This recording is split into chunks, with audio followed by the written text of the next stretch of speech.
What's up, everybody? Welcome to the PickSix podcast, CBS Sports Daily NFL podcast. I'm Will Brinson. I'm your host, and I've ushered my family out the door, and we're ready to record the Picks podcast, the final Picks podcast of the regular season, the Tan and White Show. Pete Prisco joining us live from a professional-looking podcast studio that I'm sure will be jam full of podcast hosts for years to come.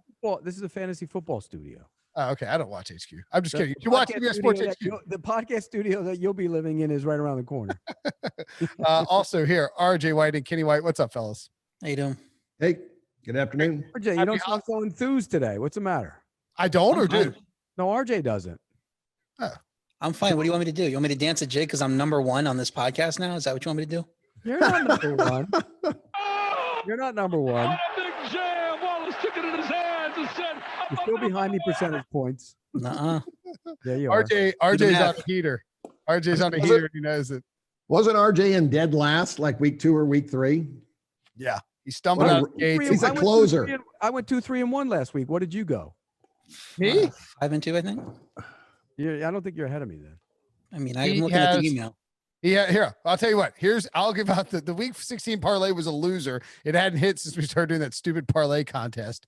By the way, download, subscribe, rate, and review. Of course, RJ 5-2 last week. Pete 2-3-1. Kenny 4-4, and me 2-4. I continue to just trundle into the gutter. RJ has now passed Pete. It is official. He's up to 58.9% on the season. Pete at 58.5. RJ 63, 44, and 3. I mean, absolutely on a complete tear right now. And when RJ gets going, he's so processed and he's so methodical in his process that it's not like he's like randomly picking games like some of us jabronis. So I highly recommend you go to sportsline.com/join, use promo code white. You will get your first month for $1. You will get all of RJ's week 17 picks plus all his picks through the course of the playoffs. By the way, let me interrupt you. Sure. He got the Ravens under he had no business getting.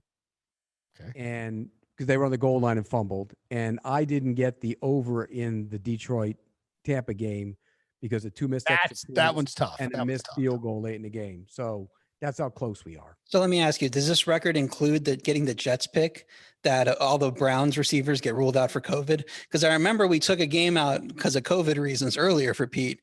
And I'm pretty sure we kept this win in for the Jets. So I don't want to hear anything about getting lucky. Yeah, you got lucky. Yeah, you got lucky with 3 extra points in the Browns game. There's another week. They would have won that game anyways. There's another week to go. You know what I was going to do if I was leading? I didn't even know if I was leading or not. I was not going to pick any games to see if you could catch me. But now RJ, You got to be Ted Williams. You got to step in you got to swing the bat. Right. Oh, I'll swing the bat. Oh my gosh. Speaking of Ted Williams, that hit Kenny in the lip today. Speaking of Ted Williams, we were listening to the Inglorious Bastards Rewatchables podcast driving around for Christmas. And you know that scene where the bastard come out, it's Donnie Dombrakowitz or whatever, and he's like, Teddy effing ball game. And they actually, and my son heard it in the car, and for 12 hours, he did nothing but yell, Teddy effing ball game, except he was saying the F word. And it's like, we're like, no, this is very bad. Teaching him the right way. That's right. All right, let's get to the games because Pete's got to get out of here kind of early because I ran late. Steelers at Browns. Browns -10, over under 42. The Browns need to win, and they're in. This line is actually off the board right now because of Browns COVID issues, Pete, but we will take it at the Browns -10. What do you think? I'm taking Mason Rudolph in the 10. Oh, man. You can't beat Mason Rudolph. You kidding me? This is a revenge game. That's what this is. It's the Mason Rudolph revenge game. Look, he stinks. He's not good, but 10 points. The Browns shouldn't be laying 10 points to the Steelers. And I know some guys are going to get held out of this, but this line ballooned way too much. I'm taking the Steelers. If Browns can lose to the Jets, they can lose to Pittsburgh second string. I don't know if they're going to lose this game, but that back door is going to be wide open. Cleveland's won once by double digits since week 4, and that was against Colt McCoy a few weeks ago.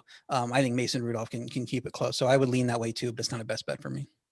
All in agreement. It is a best bet for me. I just can't see how this game could be 10. It's been overinflated because of the fact that Cleveland must win and Ben Roethlisberger's not playing, but Ben hasn't been that great as of late as well. So I don't think it's that big of a drop off. I've got a 3.5 point drop off to Mason Rudolph. Readjusted the game. I thought Pittsburgh should have been favored if everybody was playing. So I don't know how it could be adjusted 12 points. I make the game 4. I think that's about as high as you can make Cleveland. This is just way over adjusted for the playoffs. All right, so let me ask you this. When the Big Ben news came out that he was definitely going to sit, or before it came out, I took the Browns -7 with the idea that I was going to come back and hedge it at Pittsburgh +10 and give myself a window to hit both of them. And then the line has been taken off the board. It is up on William Hill at Cleveland -10. Would you ride out the -7, or do you think I'm just bang? Should I grab whatever comes back? What do you think? Take the 10. All right, so if it comes back up as 10, because it might not come back up at 10 depending on who's ruled out for the Browns. I could be seriously screwed if it comes back like Cleveland -3. Right. Yeah, you could be in bad shape if you can get some +10 now. I always say that nobody can get the -7 ticket you have. Anybody can get +10. Right. So, but we all feel that it's overinflated. So yeah, I would grab more than 50% of your bet back just to stay safe. That you're right. A bunch of guys don't get ruled out. Well, here's hoping it pops back up on my site sometime in the next few 48 hours or so, and it's not Cleveland -3. I would agree with you. I would take Pittsburgh +10. This is a must-win situation for the Browns, but their butts are going to be puckered in this spot. I mean, they know what happens if they lose this game and the Colts win and they miss the playoffs after winning 10 games in Cleveland. That is a tough L to take. I don't think Pittsburgh's going to play everybody. Obviously, Mike Tomlin's going to give him rest. I don't think he's going to sit everybody for the whole game. I think you'll see enough talent out there for Pittsburgh that they give the Browns a fight. So let's put that as a best bet in the parlay to kick things off. Glad you mentioned the pressure. How many years has it been? No playoffs.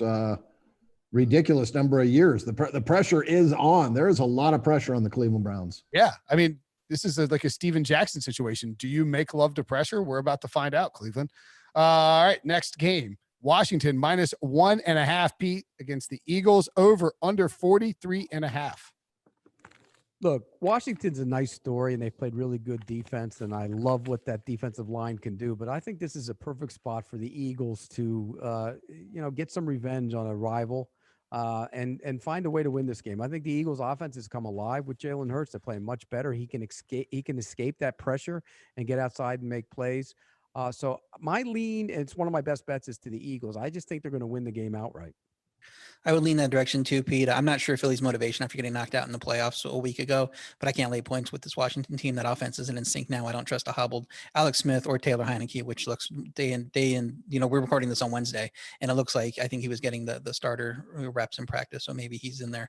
But Philly's a solid teaser team if you want to move them up. I didn't do teasers this week just with all the uncertainty about motivation, so I stayed away. But if I was going to tease, they would probably be in there.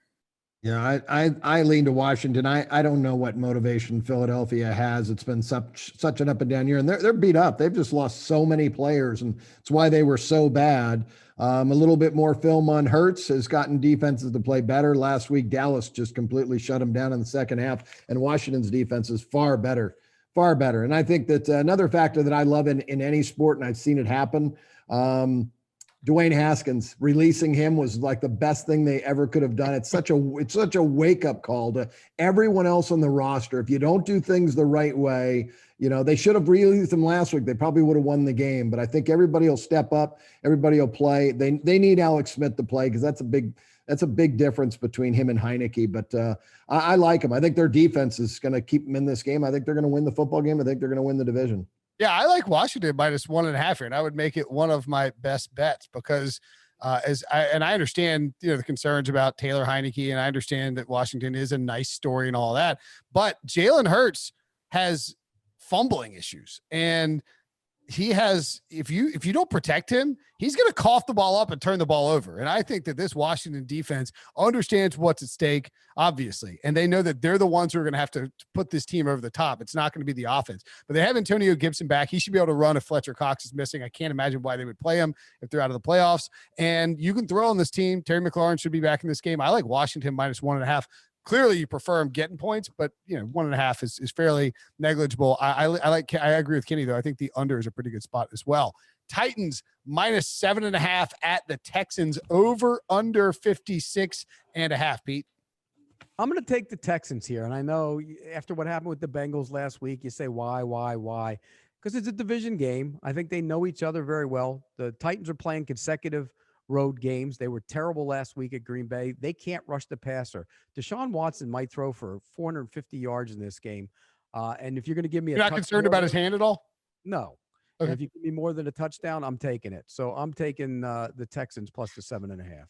And that Tennessee offense had 607 yards in the last meeting, and I don't see how they get less here because that Houston defense did not show up last week. Over. And they didn't show up. I don't know if they show up here.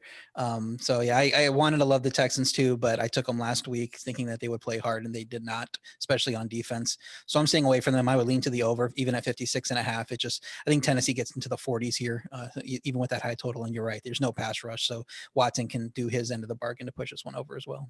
Yeah, Tennessee needs the game. They're going to play everybody.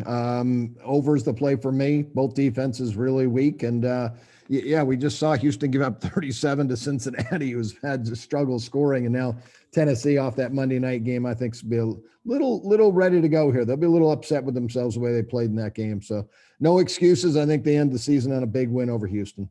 Yeah, and I think one other angle that you could potentially attack here, I agree. I have the over as a best bet. We don't do the more exotic stuff for our best bets, but I think that the Tennessee team total would be a nice spot to attack too, just because. And I think I agree with Pete. Like, I think the Texans will be able to score, and Deshaun Watson will throw it around, and the Titans defense is abysmal, and they have no pass rush. We talk about with Frank Stanfill on the DFS pod.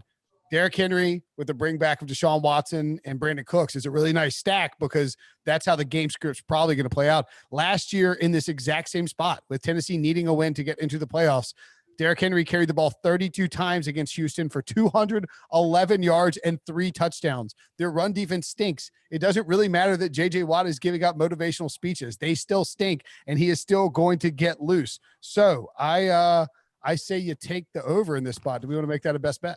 Yeah, go ahead. I like the over too. All right, toss it in with the Steelers plus 10 as the second leg of the podcast parlay. It's coming together rather rapidly. Jets at Patriots. Patriots -3 over under 40. Pete, The Jets are on a roll. Adam Gase has turned that team around.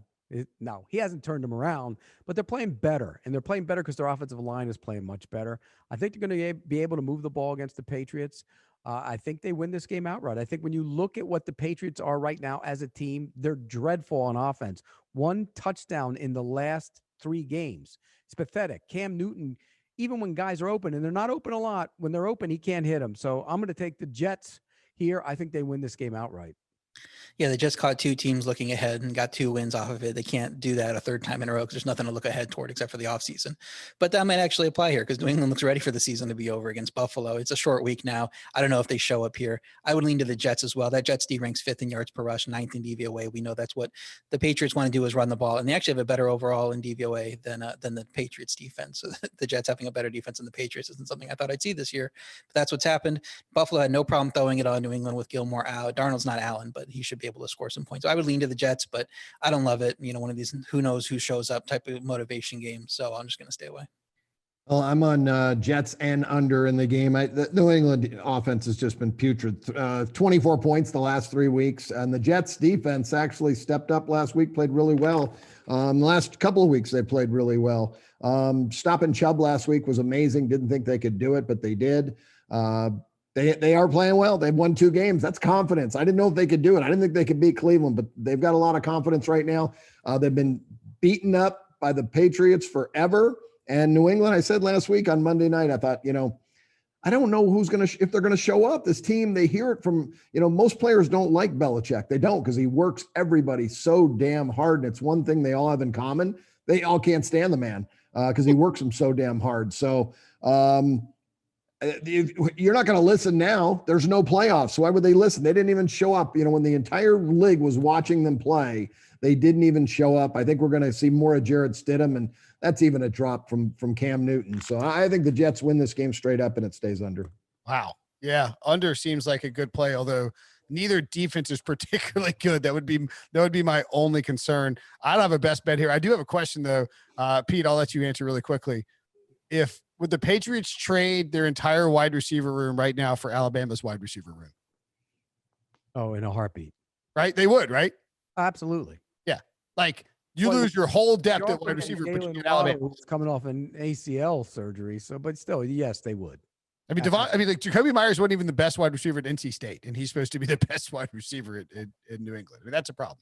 All right. So anyway, Seahawks -5.5 at the 49ers, over under 46, Pete.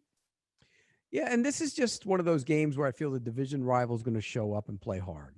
They're not going to win the game, but I think the 49ers showed something last week against Arizona. They played tough, they played hard, they played physical, and I think they're going to hang around in this game. Seattle's defense has really stepped up the last, 4 or 5 games since the Buffalo debacle. And that's, always a challenge when you play the 49ers. But I think this will be a low-scoring game, and I think the 49ers will stay within the number. So I'll take San Francisco plus the points as one of my best bets. Yeah, I didn't love the number, but I would lean to the under. The defense has stepped up. They've helped 7 straight Seattle games go under. I think they'll keep having success against the San Francisco offense that's still dealing with injuries, although George Kittle is back. That's a huge difference for them, but other guys are hurt too. And then San Francisco defense is still 6th in DVOA, 8th in points per drive.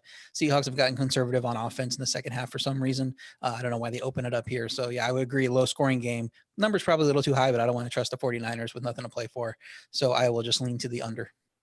Yeah, I leaned to the under in the game as well. Made it 44, but it's 46 right now, so it didn't have that big of a difference. But I can see it. It's got written all over it the way Seattle's been playing as of late, being more conservative and keeping the defense fresh. The defense has played better. And San Francisco, like Pete said, they came to play in a division game last week against Arizona. They're going to come to play again this week. They're so well coached, and their defense will keep them in the football game. So, yeah, I think it's going to be a closer game, but my numbers they're just not far enough off to have a play. I'll take a best bet on the under. I think it's a low-scoring game between two division rivals, and the Seahawks, as we mentioned, have changed completely how they're approaching it on offense. They were a let Russ cook team now, or they were a let Russ cook team to start the year. Now they are let Russ saute or let Russ microwave. I mean, they are not letting Russ cook. They've moved him out of the kitchen. He's a sous chef at this point behind the run game. And that's how they want it to be. That's what Pete Carroll likes. So I think they continue with that. And I just don't believe you're going to see the Niners open up this offense into something that will score a ton of points, given what we have seen from them in the last few weeks. So I think under 46 is a nice play. The Seahawks have been under the total in like 4 or 5 games. They're just getting too much respect as a team that's going to score a bunch. I am curious to see what DK Metcalf does. He hadn't had a monster game in a while, and I think his last monster game, but he had that 8-catch, 116-yard, 2-touchdown romp against the 49ers back in week 8. So curious to see if he can go off in this spot, even with Richard Sherman out there. You look like you want to say something else. No, I'm waiting for you. All right. Last one for Pete here. Raiders. By the way, who gets the number 1 seed, Pete? What do you mean? In the NFC? The Packers. You think so? They're not losing to the Bears. You're not worried about Mitsubishi Mitch? No. Maserati Mitch. Maserati Mitch? Raiders minus 2.5 at the Broncos. By the way, before we get into this, I got one thing to say. Sure. Send me my damn $200, you loser. I told you I'll give it to you. This guy, by the way, RJ, and I want to get RJ and Kenny on this. Brinson bet me 2 bets. He lost both of them, and he won't send me the 200. I told Pete I'll either mail him $1 every day until I get to the $200, of course, minus postage. So it's really more like 130 consecutive days, or I will pay him in person the next time I see him, because I feel like that's the Italian way. It's the respectful way to handle things. You know what the real way is? I'll give you a Venmo. You send it to me. How about that? Do you have Venmo? No, I know what it is.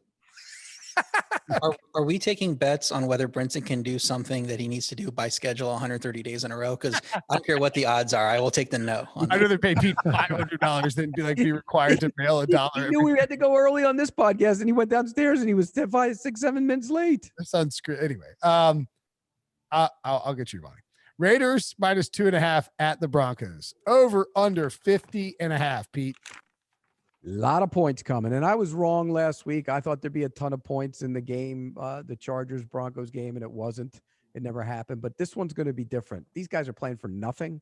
They're going to be loose. They're going to be free. They're going to throw the football around. This game is going over the total easily. Yeah, I think the motivation factor, we question motivation. I think that shows up more on defense than offense, because it's easier to get yards. Those preseason games, people going up and down the field sometimes. So I don't know the motivation for both teams, so I didn't want to make a best bet here. I would definitely take the points with the home team. I don't know why the Raiders would lay 2.5 on the road in a game that means nothing. Drew Lock could be playing for his future, and he gets to face the Las Vegas defense as 31st in points per drive. So I think Denver holds up their end of the bargain as far as scoring points more than the Raiders do, and they could win this game. I just don't know why you're laying points with the Raiders. So my lean would be to Denver, but with the motivation factor, I'm not playing it. Yeah, I have no play on the game, but I agree. I would lean to Denver in the football game, and obviously, yeah, with nothing to play for whatsoever. Love all Raider games over. Their offense gets up and down the field. The defense can't stop anybody, but my numbers just didn't get it. I thought they made a good adjustment. Bronco totals I think are tough to go over, 51 points. I think you make the case that the Raiders are motivated to finish 500 or better. Like, wouldn't that improve? Were they 7-9 last year? Who cares? They don't care about that. But then John Gruden can say they've improved their record every year for 3 consecutive He years. might care. The players don't care. I'm just saying that I think Gruden might coach that way to score a ton of points. Just saying. I think the coaches are always coaching to win. You can't handle, dictate what the players are going to do. But Andy Reid's coaching to win that game in the Chiefs, even if he's sitting all the starters. It's not like that. It makes a difference. I'm just saying, I think Gruden will be motivated by that. I think Derek Carr will be motivated to have another good game and to win a football game because Marcus Mariota is lingering. His big contract. They're stretching. Okay. You think nobody has chips on their shoulders? I disagree. I would take the over. I don't think the over is a bad bet. 50.5 is a lot, but the Broncos are down a ton of cornerbacks. The Raiders are winging the ball around. Wouldn't be surprised if this is a big Henry Ruggs game. Again, I think, they want to get him involved. And I actually think this could be a big Jerry Jeudy game. He had 15 targets last week, and that was after drops. Yeah, but they want to show like, hey, look, Jerry Jeudy looks good. Don't worry about, the fact that there were like 4 or 5 wide receivers who drafted after him who were much better. No big deal. And same thing with Ruggs. Ruggs versus Jeudy up and down the field. I like the over, but I'm not going to make it a best bet. I am, however, going to say goodbye to Pete. You are. And we're going to take a break. And when we come back, world. What's that? Happy New Year to the world. Oh yeah. Well, actually it is January 1st. And by the way, what's the end time that you can say that to somebody? Oh, good question. A week. I'm a couple days, but we're in the same ballpark, RJ. If you saw somebody 3.5 weeks later and they said Happy New Year to you, would you think it was a little odd? I would be doing the math. I'm like, is it Chinese New Year? Is there other calendar they're talking about? Because it's been a while. Brinson's the kind of guy that when, because he's like that guy at the bar. Hey, babe. Hey, what's up, everybody? Hey, there's my buddy over there. So if you hadn't seen a guy in 3.5 weeks, Brinson's going to say Happy New Year to him. I would say like January 15th. If if it's a work situation, maybe January 10th. Any situation, life, period, work, anything. Hey, all right, Pete, I have 2 questions for you before we let you go. 1, what is your New Year's resolution? And 2, are you excited that now that the calendar has turned to 2021, that all the world's problems are solved? A, to get my fat ass in shape. B, yes, I'm glad it's 2021 because 2020 was awful. See, Brady and I were talking about it, and we're like, don't you think it's a little weird that everybody's like, as soon as January 1st gets here, everything will be fine. Nothing's changing. Right. It's all this. It's the same. Life just runs every year into the next. But resolution, when you can make a resolution here in this business on January 1st to lose weight because it's fat ball season's over almost. That's right. All right, let's take a break. When we come back, I go find to eat right now. Go get yourself a Snickers. All right, Pete, we'll see. Happy New Year. Same to you. Make sure to watch Pete on CBS Sports HQ. We'll be right back after the break. All right, we're back. Pete's gone. Whew. Man, get the ham hocks out of the way. You get to eat the rest of the meal on New Year's Day. Do you guys do the traditional New Year's Day type of meal? New Year's Day? No. Oh, really? I do collards, black-eyed peas, and like some sort of pork product. Got to have black-eyed peas, pork and sauerkraut. Oh, there you go. That's pretty good. Who can get back into the mood of cooking a bunch after Christmas? I mean, Christmas is such an ordeal that you want to swing back around and do another one. Like, no, it's just another day. I didn't cook a lot. Nobody cooked a lot of Christmas. I guess my brother-in-law did, but that was about it. Anyway, Cardinals at the Rams. Cardinals hope they'll be cooking against Los Angeles in this game because Kyler Murray is going to play. Jared Goff will not. John Wolford in for him. Arizona -2, Kenny, over under 41 in this spot. I like the under. Big game for both teams. It's a playoff game. No Goff, obviously, in the lineup. We're going to have John Wolford at quarterback. Defensively, Rams number 5, DVOA. Arizona right now number 10 on defensive DVOA. Their offense number 20. I think this number is just a little bit too high. I think it's a really big game, as I said. So yeah, I'm under the 41. And I want to say like 2 of the last 3 games for each of those teams, I think, stayed in the 30s. So even at full strength, those games weren't getting to 40. So that could be a solid play. I would lean that way. This is actually my first best bet of the podcast. It was funny. Pete talked about if I was leading, I wouldn't make any best bets so I could stay ahead and make you catch me. So when I didn't have any best bets during his games, I thought he was going to say something, but I just happened to, not sync up with any of his games. So I like the Arizona here at -2. Murray says he's playing. I believe him. I don't know that he's going to be fully healthy, but he wasn't 100% in that first game, and Arizona scored 28. I think they'll be able to get to 20 here. And that Rams offense has not looked good since that Arizona game. Now they're playing an AAF quarterback in a must-win situation. I think Arizona's defense shows up, dictates what happens here, and Arizona wins pretty solidly, by touchdown at least, and comes through for me. Yeah, I mean, I was surprised this line is 2. I thought it would be like 6. What am I missing here? Is it a trap game where the Cardinals won't be able to produce? Is it going to shoot up now that once Kyler's officially in? I don't understand it. John Wolford has never thrown an NFL pass, and he's on short notice. They're not going to have Cooper Kupp, who was put on the COVID list. They don't have Cam Akers. They don't have Darrell Henderson. So it's Malcolm Brown and John Wolford against Kyler Murray and DeAndre Hopkins. I get that Jalen Ramsey can lock down Hopkins to a degree, but they have other weapons, and presumably Kyler will be able to run some. What am I missing here? It might get there. We just got the Kyler news. We're recording, like I said earlier, on Wednesday, and we just got that Kyler news. It was hovering around pick'em, maybe Rams -1, thinking that Kyler could be out. But now that we know he's in, it's up to -2, and it could keep moving. Once it gets over 3, I don't love it as a best bet. Sure. Once you need to lay 3.5 with the hook, but if you can still get it under 3 when you're listening to this on Friday or Thursday, whenever you're listening, I would grab the Cardinals. Okay. I think it'll go up. I made it 4, but I really wasn't interested in laying points in this game with Arizona. Just the fact that I'm still not sold on Cliff Kingsbury. He couldn't win at Texas Tech and probably should have never had this job. They're 2-7 ATS down the stretch. I know that, Murray wasn't 100%, but I don't trust him. I think Sean McVay is a way better head coach, and I think he'll figure something out to keep his team in the game. That's why I really like it under, because I think it's going to be a tight, a punting battle. Yeah, I think the under is a good call too. And one more reason to get behind the under, if you like it, is that so this game will be taking place at the same time as Chicago and Green Bay. If Green Bay has a double-digit lead, there's a pretty good chance that Sean McVay, I don't know if he's going to have the scoreboard up in the game. Like some coaches do different stuff with that, but he's definitely going to check the score at halftime. And if the Rams or the Cardinals are keeping it close at halftime and we have a situation where the Packers have a big lead on the Bears, Sean McVay is going to turtle up that offense and just pound the ball with Malcolm Brown over and over and over again and just punt away. Because if the Bears lose, the Rams are in no matter what. So, I mean, there's no motivation for Sean McVay if the Packers have a big lead to try and go crazy and win this game. That's another reason why I think you could back the Cardinals or even check that Packers Bears score at halftime, because Sean McVay is going to do it. And if you bet the Cardinals at the second half, if the Packers are blowing out the Bears. Just a thought.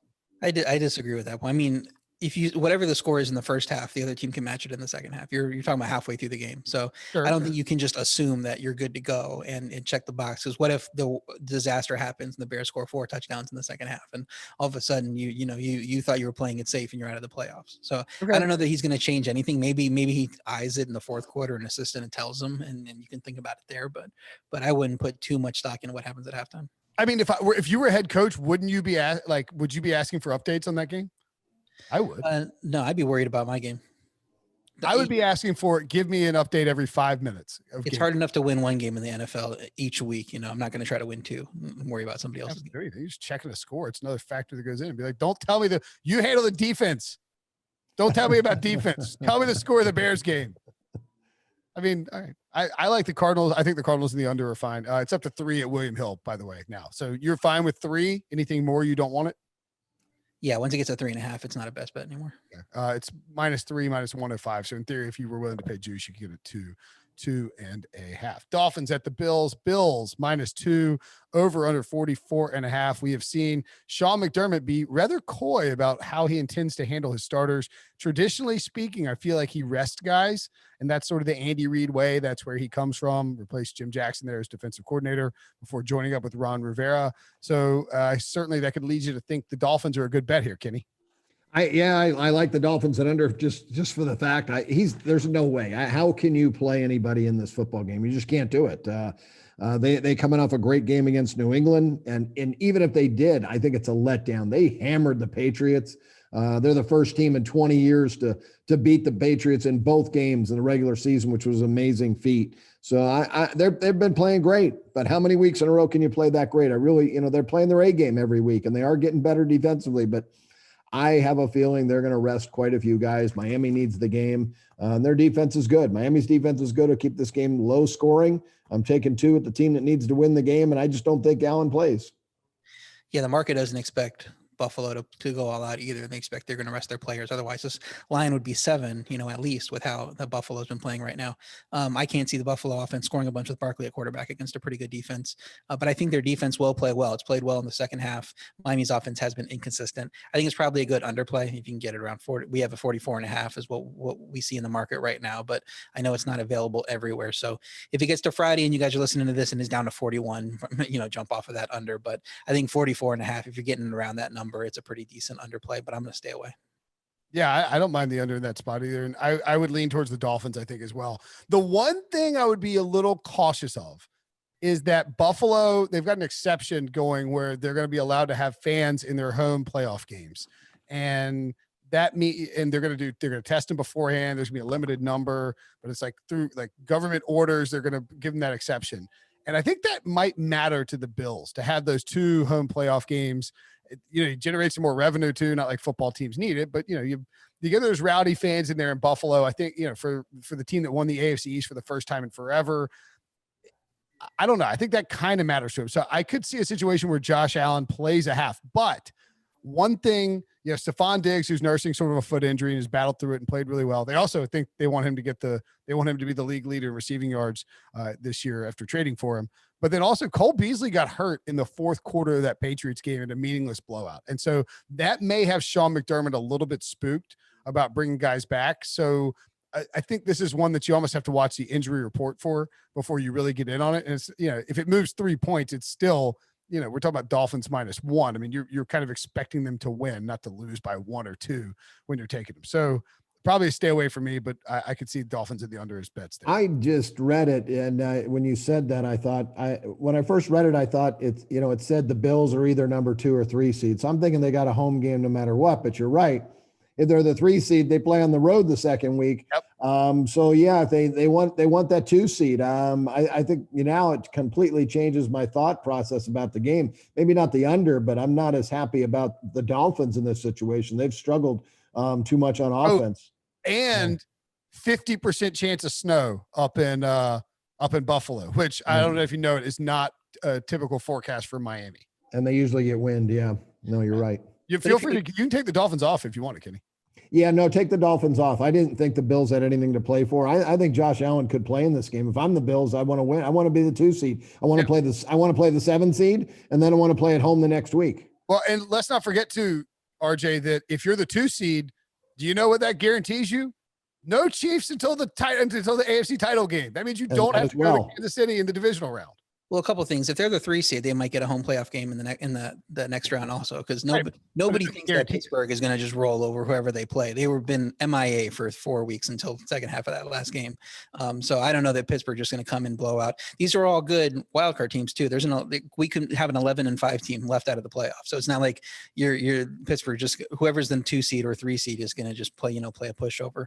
So I think if Buffalo's the 3 seed, they still have a chance at that home game. And yeah, you don't want to be the 4 seed so you can avoid the Chiefs, but the Chiefs haven't looked that great either, and they're going to be off of 2 weeks rest. You don't know how rusty they're going to be. They've had to come back in several games. They're close in every game. They don't look like a juggernaut that's going to roll through the playoffs. Now they're still the number 1 team. I'm not going to sit here as a Bills fan and say we're definitely going to the Super Bowl because the Chiefs suck or anything, but they look more vulnerable than they have in the first half or than they did last year. And remember last year in the playoffs, they had to come back against a lot of teams. So if you have to play the Chiefs in the divisional round instead of the conference championship, you're going to have to play them one way or the other. But, so, I mean, order it the way you want. Your path is going through the Chiefs at some point.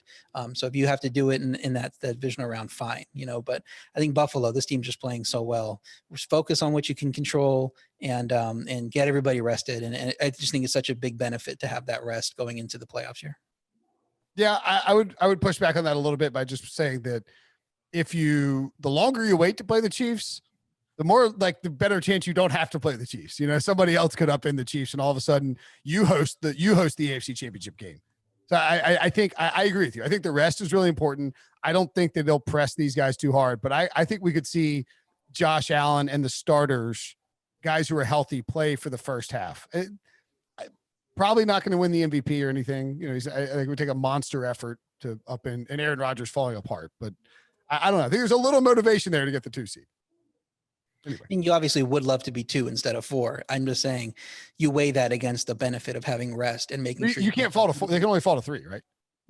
Well, yeah. Now that they beat New England, maybe they can only fall to 3. I was probably thinking they can only. Yeah, they're either. That's why I was off, because when I read they're either number 2 or 3, they can't fall any further. I thought, well, they don't need this game, but they may need this game. They really might, and it's a must-win for Miami. So a little bit of pressure with them. If you're right, Miami usually goes to Buffalo early in the year, so they, the NFL lets Miami avoid that snow usually.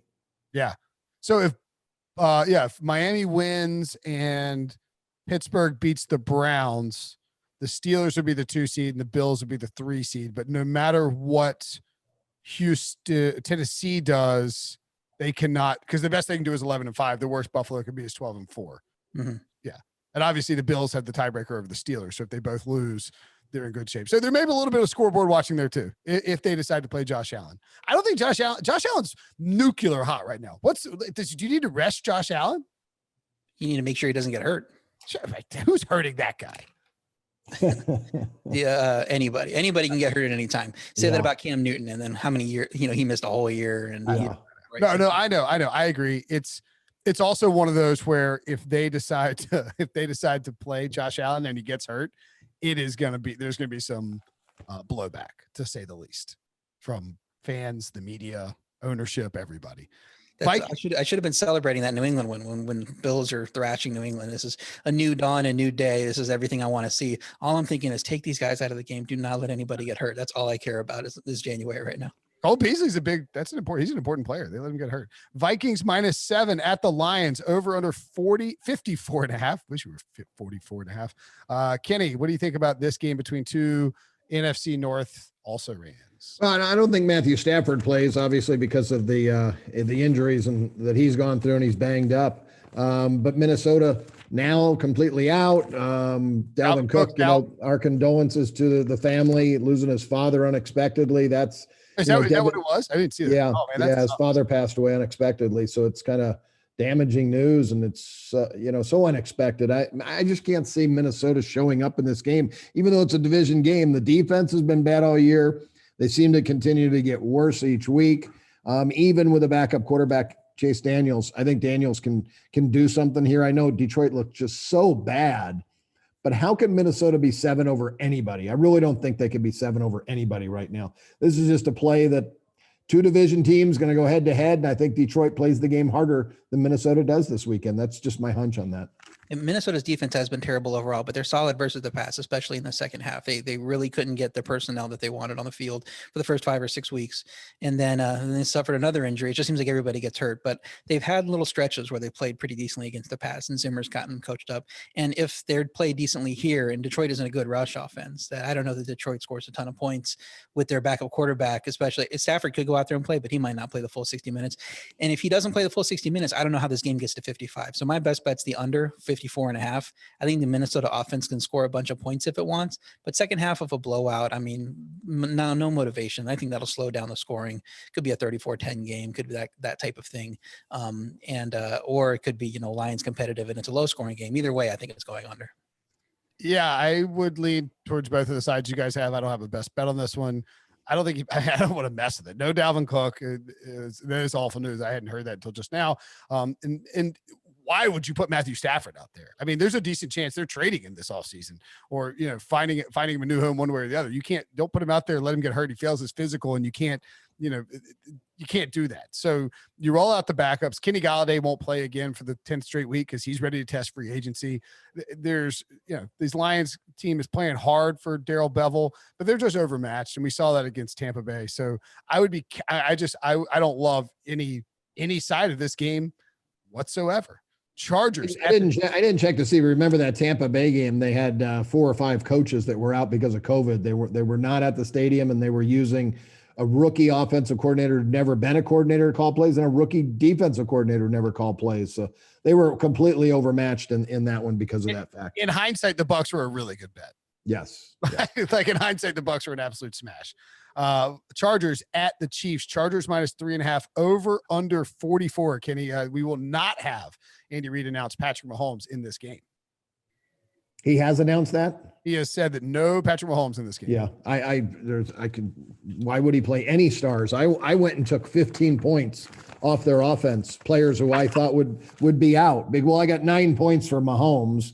I have a point for Tyreek Hill, Sammy Watkins, Fisher. I just don't think they play any of their best players, even their offensive linemen. So they could care less about this football game. What a big difference in the line. Do you ever think you would see the Chiefs as an underdog in a situation like this? But I like it under, because I don't think the Chiefs do a lot of scoring. And I think their defense, if anything, the players on the defensive side, I don't see any big drop-offs. They don't have any star defensive players that make a difference other than Chris Jones. So and Tyrann Mathieu. That's their 2 guys. Everybody else, I've got decent backups at almost every position but those 2. So I think their second string defense is good enough to play with the Chargers. And that's the key. You can't bench everyone, just the makeup of an NFL roster. You can bench your starting quarterback. Everyone else on the team is typically going in and out and playing some snaps. Maybe not the offensive line, but people are going in and out here. So this line is obviously hugely adjusted. If the Chiefs were playing all out in this game, they'd be double-digit favorites. Everybody pretty much assumes. And I think it's just over-adjusted. I don't see how you make Chargers 3.5 at the Chiefs. I don't care who they're playing. I don't care if they're playing the Chiefs backups. The Chargers are not a good team. They've won twice by more than 3 all year, and you just can't assume they're going to go in and roll over the Chiefs. So you can't rest everyone. Like I said, Andy Reid will be still coaching to win the game. It's not like he's coaching to lose this game. It's not doesn't make any difference to him. Whether he tries hard in this game or not. So he's going to try hard. And Anthony Lynn on the other side, close game situations at the end. Gotta love the Chiefs in that spot. Chad Henne is an experienced quarterback, and this is going to be the best offense he's played. And I know he's never been a good quarterback, as far as what he's put on the field in Miami and Jacksonville, but playing with Andy Reid is something different. So I think the Chiefs can go out and win this game. I don't think they're necessarily going to be playing to lose, even if they're resting players, and 3.5 is just too many points. I love that, getting that hook. So best bet for the Chiefs for me. Oh, wow. Best bet. You love to see it. Week 17 is really fun to think about and all the permutations, but betting week 17 is really hard. I mean, you don't know how things are going to go. I do think one thing that's being undersold here, and I would lean towards the Chiefs, because you're getting points with, again, an Andy Reid coach team that will be looking to you want to get some guys some reps, like a Byron Pringle or a Mecole Hardman. I mean, those guys are talented NFL players who could contribute to most NFL teams. They're just buried on an insanely deep depth chart for the Kansas City Chiefs. Those guys could be out there catching a bunch of passes from Chad Henne, and Andy Reid's going to work out some things schematically that he wants to see these guys do. You want to get Mecole Hardman, a guy like that, comfortable and confident going into the playoffs.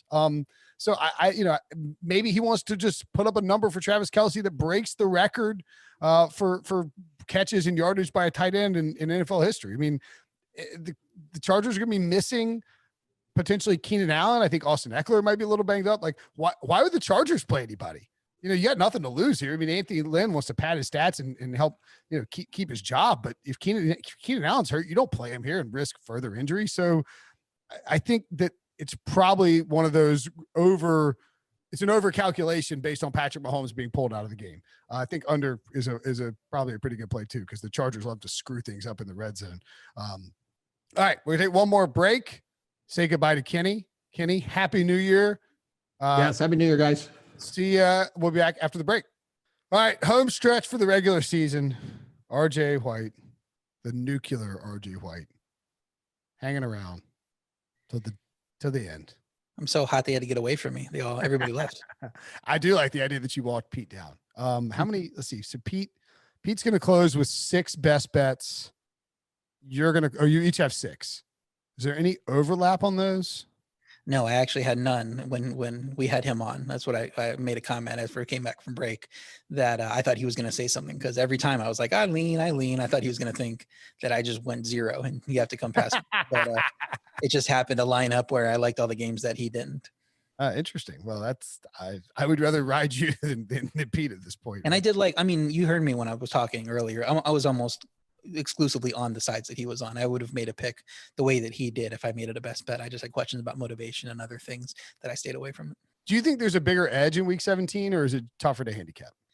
It can be tougher. I think it's harder for the books to make a line that they can be confident in. So Sure. if you do have a good read, you can be good. I always worry about that playing in the super contest. And if I'm in the mix for the money, like how do you do that at the end of the year? But I happen to have some pretty good weeks. I've gone 4-1. I think the couple of times that I was in the running for money. So I was able to cash both those years. And so, yeah, you can do it, but I'm not confident that I can do that every single year. It's just, it's a pretty hit or miss situation here. Do you prefer to play with do you prefer to make bets on teams that have something to play for, or have nothing to play for? It depends. We're going to talk about here in this set. There's a team that has nothing to play for, but I don't think motivation is a detriment to them. I think they're going to show up and play really hard, just because the Jaguars? No, it's not the Jaguars. Okay. We'll get to it in a minute, though. All right. Interesting. Actually, never mind. I see who it is. Okay, so Cowboys at the Giants. Both of these teams do have something to play for. If the winner of this game will get to watch the Washington football team and Taylor Heineke with bated breath for 3.5 hours on Sunday night, because if Philadelphia is able to pull off the upset over Washington, the winner of Cowboys-Giants would win the NFC East and would go to the playoffs. The Cowboys, I think it opened as maybe a pick 'em or Cowboys -1, and it's moved all the way up to Cowboys -3. Not exactly a robust total here at 44.5, but the Cowboys did get to avoid a terrifying primetime game for Andy Dalton. Yeah, look at headline was Giants -2.5. So we've seen this huge swing because the Giants don't look good and the Cowboys coming off a game that looked awesome. But I think Dallas is overvalued after a few good showings on the scoreboard. That defense is still giving up a ton of yards. They've been helped a lot by turnovers, and the Giants have had an issue in the past with turnovers. Daniel Jones, everybody knows, you don't have to overstate that case, but they've actually protected the ball lately, aside from fumble fest against the Cardinals, where I think they fumbled 3 times as a team. He might have fumbled twice and lost 1. And that's why they lost that game. But defense is playing pretty solid. Daniel Jones should be healthier in a second week back from injury. And because we're getting great value on that look ahead, and the stocks are so, high and low, separated in these two teams, I think there's good value on the Giants, especially if you're getting it at 3. I think there's a good chance to push, if not get a Giants win here. So best bet for me is Giants +3. Okay, I'm going to be against you here. I'm going to take the Cowboys -3. I'm going to be the donkey that lays it with Andy Dalton. I just think the Cowboys offense is kind of cooking right now, and I don't know that James Bradbury can. The thing about the Cowboys offense is they really do have 3 legitimate number 1 wide receivers. Maybe Michael Gallup's a 1B or even a 2A, whatever you want to call him. But CeeDee Lamb and I think it's probably this time next year they won't have Amari Cooper because there's an out in his contract. Lamb is so good and Gallup continues to produce that they may decide to go in a different direction and save some salary cap space there. But for right now, they got him. Maybe Bradbury covers Amari Cooper. That leaves Gallup and Andy Dalton have a fantastic rapport. They hooked up for a ton of passes last week. And the one thing that concerns me a little bit is that the Cowboys struggled when Fletcher Cox was in there. And once he left, the offense really opened up, and the Giants have similar interior pass rushers there. So if Dallas cannot protect on the interior against Dexter Lawrence, Leonard Williams, that could be problematic because those guys could really create issues for Andy Dalton. So I'm a little worried about that, but I'll lay the lumber with the Cowboys. Makes me feel even better about my pick. Hashtag fade Brinson season. It really is. Maybe I hate that pick. I don't know. I just added it the last second. Saints at the Panthers. Saints -6.5. Oh boy, is this stinky. Panthers at home, obviously, over under 47.5. Given that it is currently cold as hail here in North Carolina, I'm curious to see what the weather portends for Sunday. It's high as 66. Still not exactly warm, and looks like it's going to rain all weekend. So this should be a sloppy, nasty game for the Saints and the Panthers. I have a best bet on the Panthers. New Orleans had their fun against an awful Minnesota rush defense. The Carolina defense has been much better in the second half of the season. They're not great. They're still young, but they're getting better. We knew it would take time. And that New Orleans offense, obviously missing Michael Thomas, and that ridiculous rush total isn't repeatable. You're not going to have another game like that here. And Matt Rule is the motivation game I'm talking about. He has Carolina playing well overall. They're motivated. They came out playing to win last week. They've had nothing to play for weeks. They gave Green Bay trouble, and they had 2 other close losses, and then they got that win last week. So I'm not worried on the Carolina motivation, and they know Rule's going to be there. They know they're building something. You want to prove that you can be around, next year to be part of the solution, after they've had so many problems. So I think they're building a winner. I love Panthers to come out and keep it close against the Saints. This would be a signature win for them if they can go out on top here. So I think you're going to get the Panthers best here, and too many points for the Saints on the road. Love Panthers plus 6.5. I've been to these late season games in Charlotte with nothing to play for in an empty stadium. It is cold and miserable in there. And it's not like it's, Buffalo cold or anything like that. But when the cold rain starts coming in North Carolina here, I mean, it's just, it's the polar opposite of being in the Superdome and being nice and cozy and having a track to run on. I agree with you that the defense is playing a lot better. Jeremy Chin, Derek Brown, Yetur Gross-Matos. I mean, these guys are making their stamp as legitimate, like blue chip stars for a future defense that we think could be pretty good under Phil Snow.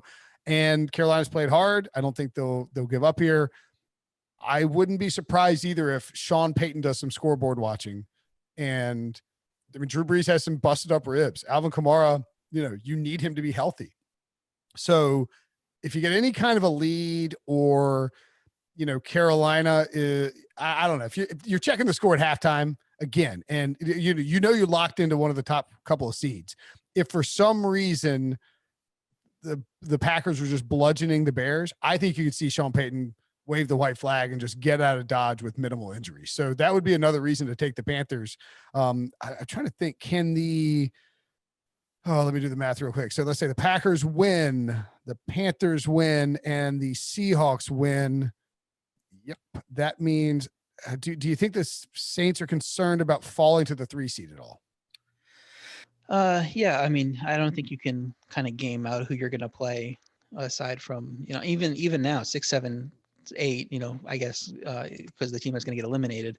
We don't know who it's going to be. So right. You try to massage your way into playing the Rams because they have John Wolford. Well, the Rams could be out of the playoffs. Do you try to avoid Mitchell Trubisky? Well, I don't know that he should be that worried about the Bears offense, even though they played well. They played a lot of bad defenses. If you're worried about avoiding Mitchell Trubisky, maybe you're not the Super Bowl team you hope you are. Yeah. So, I mean, I don't think you try to game it out too much and try to wiggle your way into one specific scenario. I guess I'm just wondering if if you're the Saints, do you feel like you need to, because I mean, in all likelihood, let's say you get the 2 seed, it's basically be the difference between going to Seattle or Seattle coming to you if the seeds hold. I mean, that's a pretty big difference.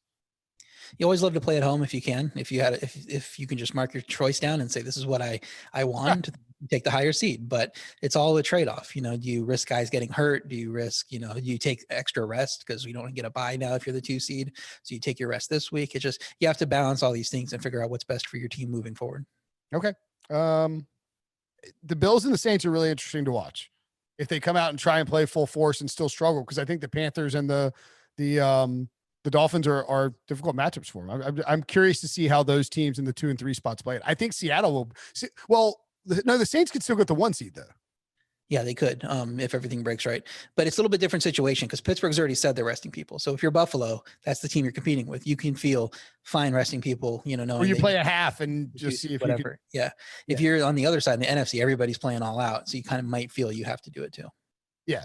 So if Chicago has to beat Green Bay, if Chicago beats Green Bay and Seattle and New Orleans both win, then the Saints get the 1 seed, the Seahawks get the 2 seed, and Green Bay falls all the way down to the 3 seed. And this is where it's funky, if the Bears win and the Saints win, but the 49ers upset the Seahawks, the Packers stay as the 1 seed, the Saints are the 2 seed, and the Seahawks are the 3 seed. And if the Panthers beat the Saints, the Seahawks beat the 49ers, and the Bears beat the Packers, Saints are 3, Packers 2, Seahawks 1. I've got something, since we're about to move on to this game, I've got something for Narrativeville Brinson that I'm sure he's going to want to talk about through the rest of the week. So you just mentioned Packers could fall all the way down to the 3 seed. Could the Bears get to the 6 seed with a win? Could you possibly have a Packers-Bears rematch in a week in the playoffs? I don't know if the Bears can get that high. The answer to that is, yes. In fact, if the Rams win, the Bears win, the Panthers win, and the Seahawks win. So that's a situation where Seattle gets 1, Green Bay goes 2. They would play the Bears as the 7 seed. So how crazy would you go from Packers thinking you're going to get the bye? You only need just one of a few things to happen. Instead of getting the bye, now you're rematching the Bears who just beat you in their home, a week ago. That would be pretty awesome game to see that game. It would be. I always think back, and I mentioned this on the podcast a few times, but like when Marvin Lewis sat all of his guys against Rex Ryan and the Jets, and they lost 37-0 in week 17. And then they played the Jets again in the wild card and lost. And it just feels like it's a bad idea to let somebody else in the playoffs and then have to play them. And I'm not saying the Packers would do that. So the Packers are minus 5.5 at Chicago. If Chicago won and they ended up playing each other in the wild card, what would the line be, do you think? In Green Bay, I think you'd make it probably at least, even knowing that they're coming off the loss here, I think you got to make it at least 6. Okay. Speaking of the Packers and the Bears, Packers minus 5.5 at the Bears. The over under 51.5. I got to tell you, I think I'm going to make the Packers a best bet. I think they are rolling right now. I think Mitchell Trubisky understands how important this game is and kind of poops his pants.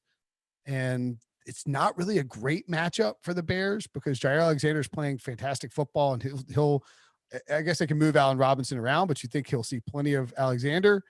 And I think the Packers get the pass rush on Chicago, and Aaron Rodgers locks down MVP and blows out the Bears in this spot. I would lean to the Packers. Chicago's offense has been on fire, but they play a bunch of awful defenses the last 4 weeks. And the game before that was the Packers game, and they had no problem carving up the Chicago defense. The Packers did. It was 41-10 heading into the fourth quarter. Then Chicago packed on a couple meaningless touchdowns. This total predicts it's going to be the expected total here is 28-23 based on the over-under and the line.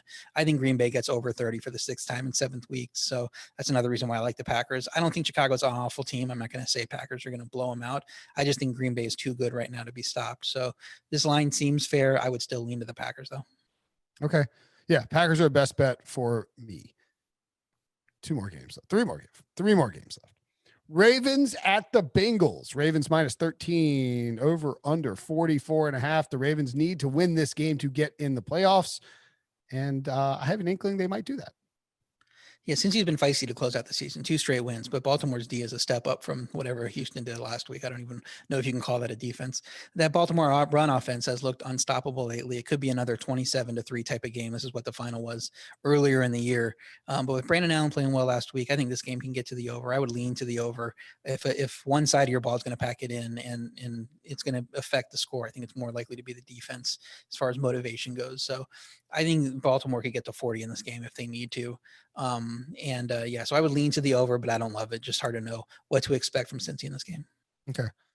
I would lean towards Baltimore. It's a lot of points, but the Bengals are terrible at stopping the run. We saw David Johnson go nuts on them last week, and their defense isn't good. They scored a bunch of points, but that's because the Texans defense isn't good. The Ravens are stomping out bad football teams. And this is sort of a spot where, if you're Lamar Jackson and the Ravens, I understand the Bengals have played spoiler in the past, but they have to win to get in the playoffs. And this is a perfect matchup for you. You can run the ball down their throats. I think Gus Edwards, J.K. Dobbins, and Lamar Jackson all hit their over on their rush totals. It doesn't matter what the weather is. You don't have to pass the ball. Just go out there, run the 2019 Ravens offense, crush this Bengals team, and get into the playoffs. I think they win by 2-3 scores easily. So I'll take anything under 14, certainly as a best bet for me on the Ravens. Jaguars at the Colts. Colts minus 14 over under 50. Yeah, can't leave the points with the Colts coming off that collapse versus Pittsburgh. Can they shake that off? I mean, this is the right team to do it against. Jacksonville's lost 3 straight by at least 21 points. Can't see the defense showing up here for Jacksonville, but that Indy defense has given up its fair share of points too, giving up 20 plus in 6 straight. So I think the Jacksonville offense, if it can get to 20, this game is going over. I would lean to the over, and they might only need to get like 13 or 16 and it goes over because Indy could also, roll over this Jacksonville defense. So my lean would be to the over, but I just can't. I'm not comfortable laying 14 with Indy the way they've been playing. So I'm going to stay away from the side. Yeah, I'm my buddy Garrett and I have a bet on the Colts to make the playoffs. Looks pretty good Sunday around halftime, and now all of a sudden it is on life support, and we need Philip Rivers and Mike Glennon, by the way, two NC State quarterbacks, Jacoby Brissett. I mean, this is my favorite game of the week. Brinson Bowl. The Brinson Bowl, that's right. I can just see Mike Glennon hitting a rainbow bomb to beat the Colts, and then Philip Rivers throws a pick, and all of a sudden my world's upside down. I don't think you can trust the Colts to just blow this team out, but I do love the over on Jonathan Taylor rush yards in this spot. I think he'll go nuts against the Jaguars. I do think Indy will take care of business, but they're the sort of team where they feel comfortable, and they shouldn't after last week against the Steelers, but they feel comfortable squatting on a 17-point lead and letting their defense do work and then just running the football. And that should be concerning, because then the Jaguars just come through and hit a late touchdown, and they win by 10. Also, this team beat the Colts in week 1. So, and put them in this position in the first place. So that is a tad concerning. If you get swept by the Jaguars, you don't deserve to be in the playoffs. I don't care what your record is. You could be 14-2 if those 2 losses to the Jaguars. If the Jaguars' only 2 wins of the season are against you, you shouldn't be in the playoffs. That seems like a fair bet. I don't even like the idea of really teasing, like, because there's some teams out there you could do a 10-point teaser with, but the Colts, you just feel like they could beat the Jaguars by a field goal, and then you're just not feeling great about Indianapolis in the playoffs. So I don't know. It's a stinky game. I agree with you. The over is a possibility here. The Colts could score a defensive touchdown, and the Jaguars could get, I don't know. Let's just stay away from this game. I'm just going to hope the Colts win, and so one of these other teams loses, so Indy can get into the playoffs. Finally, Falcons at the Bucs. Bucs minus 6.5, over under 50.5. I got a best bet on the Bucs. Arian sounds like he's playing his starters, should have success against a subpar Atlanta defense. Tampa Bay's offense is 6th in red zone success rate. Atlanta's defense is 28th. So expect touchdowns in this game from the Bucs when they get to the field into a red zone range. Atlanta had Kansas City on the ropes last week, but blew the game. Will they show up here? It's hard to rally back from that. I don't think Raheem Morris thinks he's getting the job now with how this team is closed out the year, but they are the last place team in the NFC, 16th ranked in terms of record, but their point differential is -1. So they've actually played closer to an 8-8 team than a 4-12 team. So not really that fair. If you look at it through that lens, maybe they're good enough to hang with the Bucs. I just don't know that the motivation factor is going to be there. And this is a better spot for Tampa with them playing their guys. So best bet, if you can get it under 7, love the Bucs. We get it at 6.5 here. So I'm taking a best bet Bucs. Yeah, I think the Bucs are a really good spot here. They want to run up the score on some teams. I think they want to get hot going into the playoffs. And I don't think Bruce Arians, they played so well against the Lions. And I realized the Lions were short, as Kenny pointed out, 5 or 6 coaches, and they're terrible on defense. Well, the Falcons aren't that good either. I mean, I'm sorry. They try hard for Raheem Morris. They're not that great. And I do think that Tampa Bay wants to be hitting its stride going into the playoffs. You're still working on the rapport with Tom Brady, Antonio Brown, Mike Evans, Chris Godwin. They're getting there, but you get these extra reps at the end of the season. You lob up a blowout in Atlanta, and all of a sudden you go into the playoffs with 2 big wins, and you feel like you can really make some noise. So I'll take the Bucs as a best bet as well. And I'm going to add that into the sheet. And now it's time to point out that we're short 1 game on the podcast parlay. We have the Steelers, the Titans-Texans over. We need 1 more game. Yeah, I think we all kind of were in favor of the Seahawks 49ers under, and I think we were all kind of leaning toward the Jets. So if you want to take one of those 2 and throw it in, I think that could be our third leg. Jets are disgusting, but sure. I mean, God, the Patriots suck. They're bad. Prisco and Kenny both had Jets as a best bet. I lean to the Jets. So if you're comfortable, Evo says go Jets. Jets. Fine. The Patriots look so obvious, but you're right. I thought Kenny's point was great. Like, playing for Bill Belichick is probably awesome when you're winning 12 games and Super Bowls in your sight every year. Playing for Bill Belichick when you're 7-9 or 6-8 or whatever they are, and you're trying to just get the season over with, and there's a pandemic going on, sounds pretty terrible. And people are talking about how bad you are. Oh, sounds awful. So we'll go Steelers +10, Titans-Texans over 56.5, and the New York Jets +3. Is that right? 56.5 too? Yeah, I got that right. Yes. All right. That's the Pick Six podcast parlay. Speaking of parlays, we hit so many of them early in the season. Haven't since they created the Pick Six podcast parlay pick'em contest, open from Tuesday through Sunday. You pick 5 teams against the spread. We give you $1,000. That's our guaranteed giveaway every week. Odds provided, of course, by the William Hill Sportsbook. Go to cbssports.com/parlay. And as we do every week, I will pick 6 teams. RJ will wipe one off the board, and you can use my parlay or come up with your own. Either one is perfectly fine. Here are my teams. RJ, you ready? Go for it. Packers -5.5. Buccaneers -6.5. Ravens -13. Washington -1.5. Pittsburgh +10. And the Cardinals -2. Okay, so I like the Packers. I was a little shaky on the Ravens with all those points, little shaky on Washington. And I think there was what was the one you said right before that? You have Packers, Buccaneers, and Steelers, I think, are all you like. Yeah. Yeah. So you're basically to pick one of Ravens, Washington, or Arizona. Or Cardinals are one of your best bets. Yeah, I like Cardinals. So it's either Ravens or Washington. We're looking at Ravens or Washington. I'm going to say the odds are too great that Taylor Heineke is playing in that game. So I'm going to take Washington out. All right. Look, Baltimore. I mean, Baltimore can curb stomp the Bengals easily. Yeah. Yeah. I'm worried they were one of my best bets last week at -11, and it wasn't remotely close against right. them. I'll take them out and it'll be 17-3, 2 minutes into the second quarter. And I'll be like, yeah, that's a winner. Yeah, exactly. That's right. All right. That's the Pick Six podcast. That is the parlay pick'em. William Hill odds. You can go to cbssports.com/parlay and put your own in. Try to win $1,000. Again, Packers, Buccaneers, Steelers, Cardinals, and Ravens. Here are the best bets for Week 17. Pete has the Texans, Eagles, Steelers, Jets, 49ers, and the Raiders-Broncos over as he tries to catch RJ, who has the Giants, the Buccaneers, the Panthers, the Chiefs, the Cardinals, and the Minnesota-Detroit under.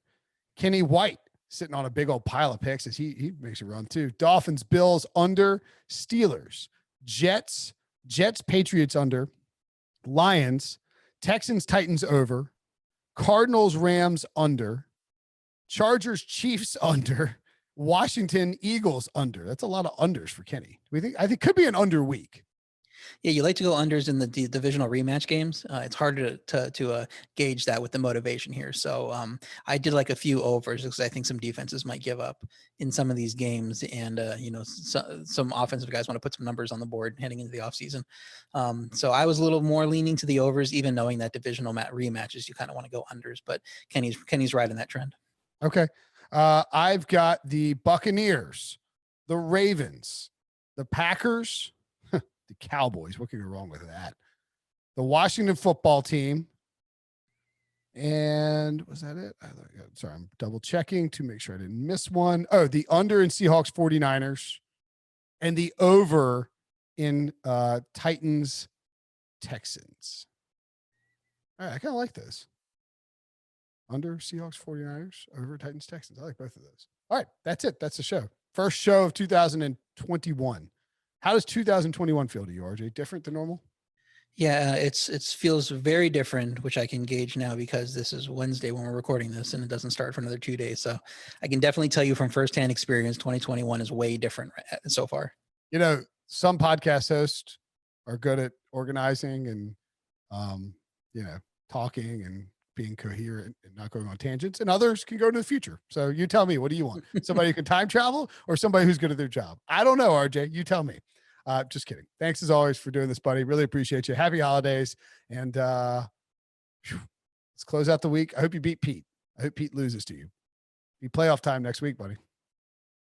See ya.